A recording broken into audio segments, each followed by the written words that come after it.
సమావేశంలో పాల్గొంటా ఉన్నారు. ఇవాళ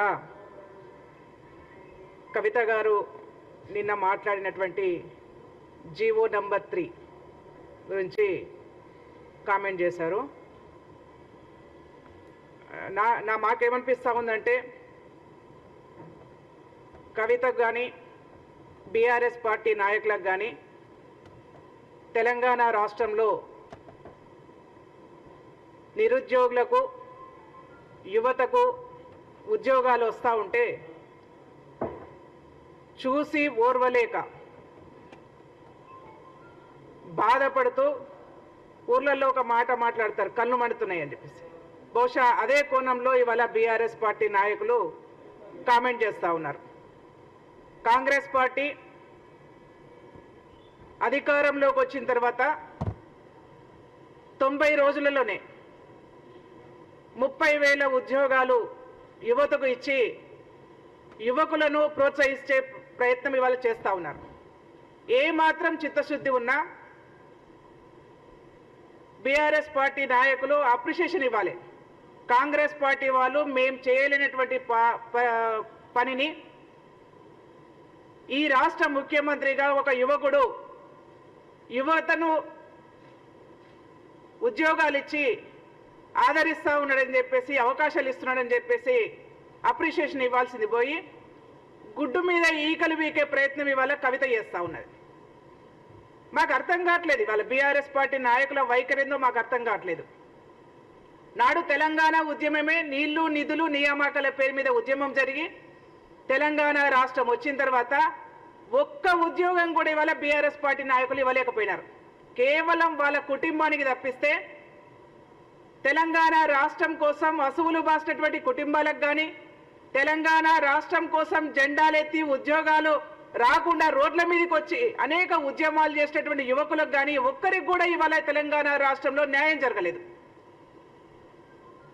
అలాంటి యువకులు తెలంగాణ రాష్ట్రంలో ఏ ఉద్యోగాల కోసం అయితే రోడ్ల మీదకి వచ్చి తెలంగాణ రాష్ట్రం కోసం ఉద్యమాలు చేసినటువంటి యువకులే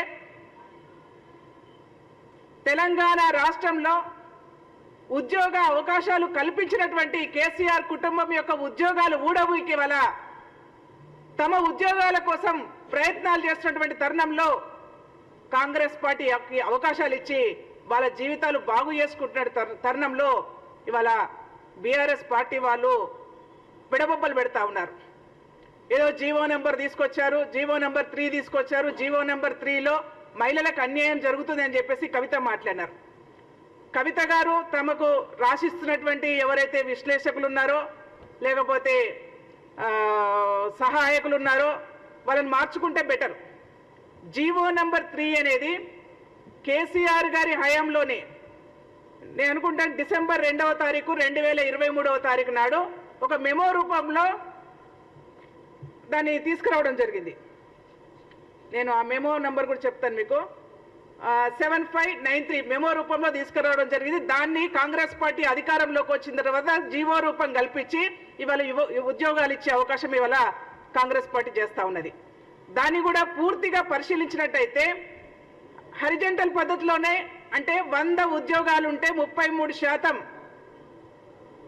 మహిళలకు ఉద్యోగాలు రావడం జరుగుతున్నది. దాన్ని పూర్తిగా కవితమ్మ చదువుకున్న తర్వాత మాట్లాడితే బాగుంటుందని చెప్పేసి నేను భావిస్తా ఉన్నాను. ఒకవేళ ఆ జీవోలో కూడా ఏమైనా లోపం ఉంది, లేకపోతే ఆ మెమోలో కూడా ఏదైనా లోపం ఉందని చెప్పేసి వారు భావించినట్టయితే, వారి దృష్టిలో ఏదైనా తప్పుందని భావించినట్టయితే ఆ జీవోకు కర్త కర్మ క్రియ అన్ని కూడా కేసీఆర్ గారే. ఆ రోజు దాని మెమో రూపంలో తీసుకుంటే కేసీఆర్ గారే. ఒకవేళ దానిలో మీరేమైనా లోపం ఉందని భావిస్తే కేసీఆర్ గారి ఇంటి ముందర ధర్నా చేయండి. కేసీఆర్ గారి దగ్గర మీరు మహిళలకు అన్యాయం చేశారని చెప్పేసి ధర్నా చేయండి తప్పిస్తే ఇవాళ రేవంత్ రెడ్డి గారి ప్రభుత్వాన్ని, కాంగ్రెస్ పార్టీ ప్రభుత్వాన్ని తప్పుపట్టే అవసరం మీకు లేదని చెప్పేసి ఇవాళ కాంగ్రెస్ పార్టీ ఉపాధ్యక్షులుగా మీకు తెలియజేస్తా ఉన్నాను.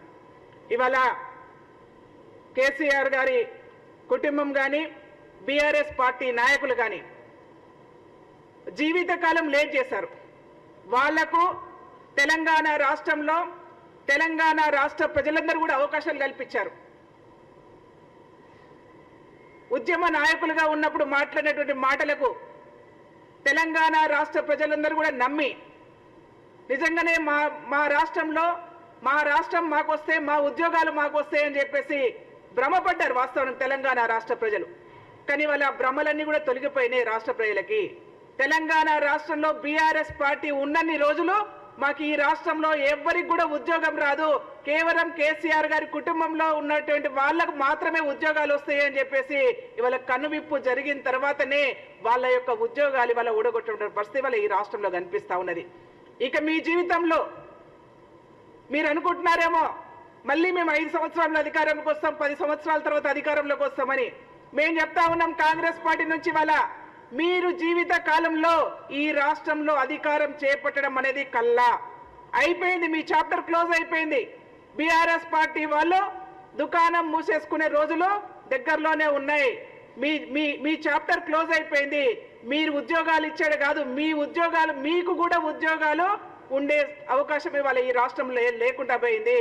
మీరు జీవితకాలం లేట్ చేశారు. జీవితకాలంలో మీకు ఇచ్చినటువంటి 10 సంవత్సరాల కాలంలో తెలంగాణ రాష్ట్ర ప్రజల్ని మీరు హక్కున చేర్చుకున్నట్టయితే మీరు తెలంగాణ రాష్ట్ర ఉద్యోగాలు ఎవరైతే యువకులు ఉన్నారో వాళ్ళకు ఉద్యోగాలు ఇచ్చినట్టయితే వాళ్ళ ఈ పరిస్థితి ఉండేది కాదు.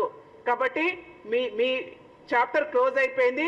ఇవాళ చూస్తా ఉన్నాం మనం కేసీఆర్ గారు తెలంగాణ భవన్లో రోజు మీటింగులు పెట్టి ప్రోత్సహించే ప్రయత్నం చేస్తా ఉన్నాడు, ఉత్సాహపరిచే ప్రయత్నం చేస్తా ఉన్నాడు.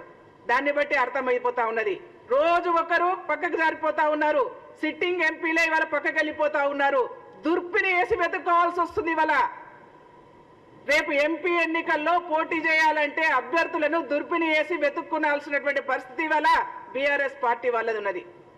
కాబట్టి మీరు అనవసరమైనటువంటి పోకడలకు పోయి అనవసరమైనటువంటి మాటలు మాట్లాడి ఇలా కవిత గారి వైఖరి చూస్తూ ఉంటే రోజు ఏదో ఒకటి రేవంత్ రెడ్డి గారి మీద మాట్లాడాలి, మీడియాకు రావాలని చెప్పేసి ప్రయత్నం చేస్తున్నట్టుగా మాకు అనిపిస్తా ఉన్నది. కాబట్టి మీరు ఆ ప్రయత్నం మీరు చేయాల్సిన అవసరం లేదు. అయిపోయింది, మీ చాప్టర్ క్లోజ్ అయిపోయింది. 10 సంవత్సరాల కాలంలో కావాల్సినంత చేసుకున్నారు. మీరు కావాల్సిన రోజులు మీడియాలో కనబడ్డారు, కావాల్సిన రోజులు విమర్శలు చేశారు. వాళ్ళ ప్రజలు మిమ్మల్ని చీత్కరించే పరిస్థితి వచ్చింది.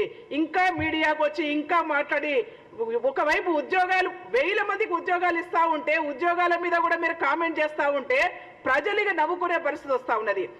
బహుశా మాకు అనిపిస్తా ఉంది ఏంటంటే అధికారం కోల్పోయిన తర్వాత వీళ్ళందరికీ కూడా పిచ్చి పట్టిందేమో. కేసీఆర్ కుటుంబానికి కేసీఆర్ ఇంట్లో ఉన్నటువంటి వాళ్ళందరూ కూడా పిచ్చి పట్టిపోయి రోజు ఒక రకంగా ఏదో రకంగా మాట్లాడితే కదా తప్పిస్తే ప్రజలలో మేము ఉన్నామనే గుర్తింపు తీసుకోవడం కోసం అంటే పొద్దున్న లేస్తే ఇక రేవంత్ రెడ్డి గారు ప్రభుత్వం బాగుంది, రేవంత్ రెడ్డి గారు కాంగ్రెస్ పార్టీ ప్రభుత్వం బాగుందని చెప్పేసి ప్రజలు అనుకుంటా ఉంటే మమ్మల్ని ఎక్కడ మర్చిపోతారు అని చెప్పేసి రేవంత్ రెడ్డి గారి మీద కాంగ్రెస్ పార్టీ మీద ఏదో రకంగా విమర్శ చేసి ఆ విమర్శల ద్వారా వాళ్ళ మీడియా ముందుకు వచ్చి ప్రజల దగ్గరికి వెళ్ళే ప్రయత్నం చేస్తా ఉన్నట్టున్నారు.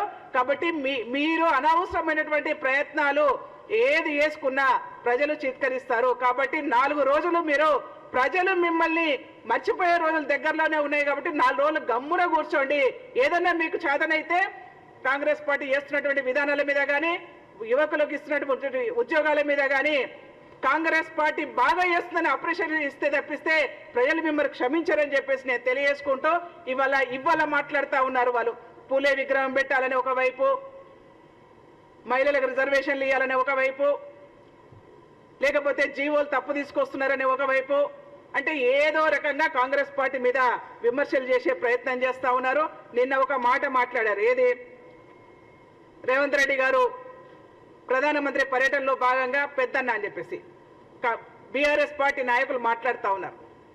ఈ 2 పార్టీల మధ్య చీకటి ఒప్పందం అని చెప్పేసి మాకైతే అర్థం కావట్లేదు. బహుశా వీళ్ళు రాజకీయాలు నేర్చుకున్నారా లేకపోతే దొంగసాటిన వీళ్ళు రాజకీయాలకు వచ్చినా చెప్పేసి ఎవరికైనా కనీస రాజకీయ పరిజ్ఞానం ఉన్నటువంటి ఎవరైనా సరే మెడ మీద తలకాయ ఉండి ఆ తలకాయలో గుజ్జుంటే ఎవరైనా కనీసం అర్థం చేసుకుంటారు. ఒకవైపు రాహుల్ గాంధీ గారు భారతీయ జనతా పార్టీకి వ్యతిరేకంగా, భారతీయ జనతా పార్టీ విధానాలకు వ్యతిరేకంగా ఈ దేశాన్ని, దేశ ప్రజల్ని సమైక్యంగా ఉంచడం కోసం జోడో యాత్రలు నిర్వహిస్తూ భారతీయ జనతా పార్టీ ప్రజా వ్యతిరేక విధానాల మీద నిత్య పోరాటం చేస్తున్నటువంటి పార్టీ కాంగ్రెస్ పార్టీ. అధికార పక్షానికి ప్రతిపక్షానికి తేడా తెలియనటువంటి టీఆర్ఎస్ పార్టీ నాయకులు ఇవాళ చీకటి ఒప్పందాల గురించి మాట్లాడుతూ ఉన్నారు. ఎవరు చీకటి ఒప్పందాలు చేసుకున్నారు? ఈ దేశ ప్రధాని స్వయంగా చెప్పారు.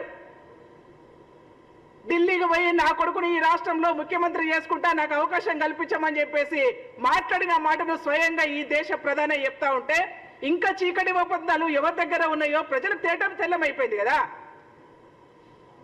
ఈ రాష్ట్రంలో ఎవరు అధికారంలో ఉండాలని చెప్పేసి ఢిల్లీలో కూర్చొని మాట్లాడుకున్నప్పుడే మీ ఒప్పందాలు అర్థమైపోయినాయి కదా.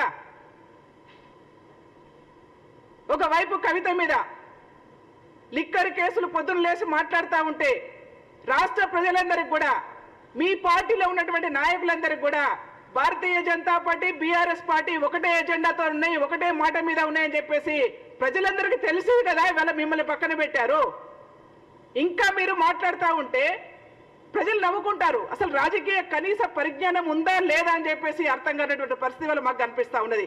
ఒకవైపు పల్లారాజేశ్వరరెడ్డి గారు మాట్లాడతారు భారతీయ జనతా పార్టీకి కాంగ్రెస్ పార్టీకి చీకటి ఒప్పందం ఉందని చెప్పేసి, ఒకవైపు కవిత మాట్లాడుతుంది ఈ రాష్ట్రంలో పెద్దన్న. అసలు ఎవరైనా సరే దేశ ప్రధాని ఈ రాష్ట్రాలకు ఇవ్వాల్సినటువంటి నిధుల విషయంలో కానీ ఒక పెద్దన్న పాత్ర పోషించాలి. నరేంద్ర మోడీ గారి గురించే కాదు, ఎవరైనా సరే దేశంలో ప్రధానిగా ఉంటే ప్రధాని అనేటైన ఎవరైనా సరే రాష్ట్రాలకు ఒక పెద్దన్న పాత్ర పోషించాలని చెప్పేసి జనరలైజ్ చేసి చెప్పినటువంటి వాక్యం అది.